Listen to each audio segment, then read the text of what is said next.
राजनीति करते नेता लोग। तितली तितली तितली, ये कांग्रेसी को एक धर्म से इतना प्यार और दूसरे धर्म से इतनी खुन्नस किस बात की है? अब इसका आंसर तो वो लोग खुद दे पाएंगे, लेकिन मुझे इतना पता है कि इस बार तो कुछ धर्म का बड़ा मुद्दा लेकर आए लोगों के लिए। सही पकड़िए, मुद्दा तो धर्म का ही है। मुद्दा ये है कि कैसे दो नन को गिरफ्तार किया गया और अचानक पूरा विपक्ष आग बबूला हो गया है। सोचिए, अगर एक आरोपी धर्म परिवर्तन करवा रहा है तो उसे बचाने के लिए पूरी विपक्ष संसद में हंगामा करेगा। हाँ रेंचो, और जब किसी विशेष वर्ग के व्यक्ति पर आरोप लगता है तो उसे पहले ही ग्रीन शीट दे दी जाती है, उसे निर्दोष कह दिया जाता है और यही उनका मॉडर्न सेकुलरिज्म है। और फिर वो लोग कहते हैं कि हम सेकुलर हैं। और अगर पीड़ित हिंदू है तो क्या उसकी तकलीफ सिर्फ एक सांप्रदायिक शोर बन जाएगी? हेलो दोस्तों, मैं हूँ तितली और ये है मेरा फ्रेंड रेंचो। और आज हम खोलेंगे उस घटना के एक एक परत जो छत्तीसगढ़ में सबसे बड़ा मुद्दा बना हुआ है। दो नन जो दो आदिवासी लड़कियों को जबरन धर्म परिवर्तन के लिए केरल लेकर जा रही थी और उन दोनों आरोपियों को स्टेशन से पकड़ा गया। और आज कई सारे नेता उन दो नन के पक्ष में आगे आ रहे हैं, उनके लिए प्रोटेस्ट कर रहे हैं और उन्हें निर्दोष कह रहे हैं। हाँ। 25 जुलाई के दिन दो नन को रेलवे स्टेशन से छत्तीसगढ़ पुलिस ने गिरफ्तार किया और उन दो आरोपियों का नाम है सिस्टर वंदना फ्रांसिस और सिस्टर छेट्टी। इसके साथ एक महिला भी थी जिसे ये अपने साथ कॉन्वेंट ले जाने आई थी। शिकायत मिली है कि मामला जबरन धर्मांतरण से जुड़ा हुआ हो सकता है। हाँ रेंचो, और फिर FIR हुआ और उन दो नन पर मानव तस्करी और धर्मांतरण जैसे बड़े आरोप दर्ज हुए। मामला जांच के दायरे में है, पर कांग्रेस और CPI विपक्षी गठबंधन इंडी ने तो क्या किया, जांच से पहले इन दोनों को निर्दोष साबित कर दिया और ग्रीन चिट दे दी। सही बोल रहे हो रेंचो,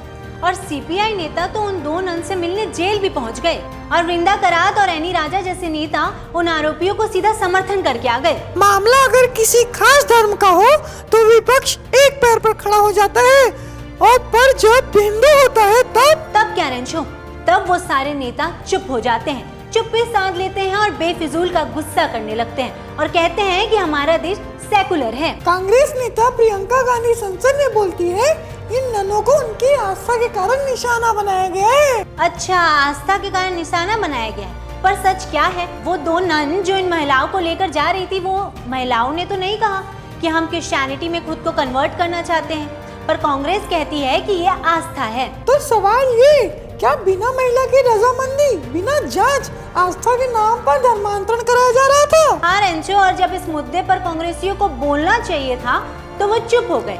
उन्होंने धर्मांतरण को आस्था का नाम देकर धर्मांतरण के मुद्दे को दबाने की कोशिश की। अब जरा पीछे चलते हैं। जम्मू कश्मीर में पहलगाम आतंकी हमले में हिंदू यात्रियों की हमला हुई। क्यों? क्योंकि उन्होंने अपना धर्म बताया था। और सोचो रेंचो कि प्रियंका गांधी अभी तो इतना ज्यादा बोल रही है, लेकिन जब ये पहलगाम वाला हमला हुआ तो प्रियंका गांधी ने क्या स्टेटमेंट दिया होगा? उसने कहा कि हम भारतीय हैं और मैं धर्म के मुद्दे पर कुछ नहीं कहती। जब पीड़ित हिंदू हो तो सेकुलरिज्म का चश्मा चढ़ा लिया जाता है, लेकिन जब आरोपी उनके खास धर्म से हो तो पूरा विपक्ष उनके साथ खड़ा हो जाता है। और सबसे आश्चर्य की बात तो ये है रेंचो कि इंडी गठबंधन के कई सारे नेता उन आरोपियों के समर्थन में सामने आकर खड़े हो गए हैं। राहुल गांधी, प्रियंका गांधी और यहाँ तक कि केरल के CM तक कह रहे हैं कि वो आरोपी निर्दोष हैं। बिना जांच, बिना सबूत सीधे कह दिया गया कि ननों को उनकी आस्था की वजह से जेल भेजा जा रहा है। आस्था या धर्मांतरण? लेकिन इन नेताओं के लिए तो धर्मांतरण ही आस्था है शायद। और क्या, हर बार हिंदू ही दोषी होगा, भले वो पीड़ित क्यों ना हो। याद है रेंचो वो 2008 का मुंबई हमला? जब पूरी दुनिया देख रही थी कि पाकिस्तानी आतंकी हमला कर रहे हैं, तब कुछ कांग्रेस नेता RSS को दोषी ठहराने की कोशिश कर रही थी। बिना किसी सबूत के और बेशर्मी के साथ कांग्रेसियों ने कह दिया कि इस बार भी हिंदू ही दोषी हैं। और जब साफ हो गया कि हमलावर लश्कर-ए-तैयबा के थे, तब भी कांग्रेस ने अपने बयान पर कभी माफी नहीं मांगी। वो क्या है ना रेंचो कि कांग्रेसियों के लिए लव जिहाद हो, आतंकवाद हो या धर्मांतरण हो, कुछ भी हो, उसमें दोषी हमेशा कोई हिंदू ही निकलेगा। और कोई दूसरे विशेष धर्म का निकल जाए तो वो उसे आरोपी मानते ही नहीं है। क्या ये धर्मनिरपेक्षता है या फिर यह सिलेक्टिव सेकुलरिज्म है, जहां अपराध का न्याय धर्म देखकर तय होता है? और तुझे पता है रेंचो, कांग्रेस और उसकी दल वोट बैंक के नाम पर भारत के मूलभूत सिद्धांतों के साथ समझौते कर रही है। जिन्हें पीड़ित का दर्द नहीं दिखता, जिन्हें कानून पर भरोसा नहीं, जिन्हें सिर्फ अपना वोट बैंक प्यारा है, वो क्या देश की आवाज बन सकते हैं? आज सवाल सिर्फ 2 ननों की गिरफ्तारी का नहीं है। सवाल ये है कि क्या हिंदुओं के अधिकारों के लिए कोई जगह बची है? क्या धर्मांतरण रोकना अब अपराध हो गया है? और क्या हिंदू होने का मतलब है सिर्फ सहना, चुप रहना? नहीं रंचो, अब कोई चुप नहीं रहेगा।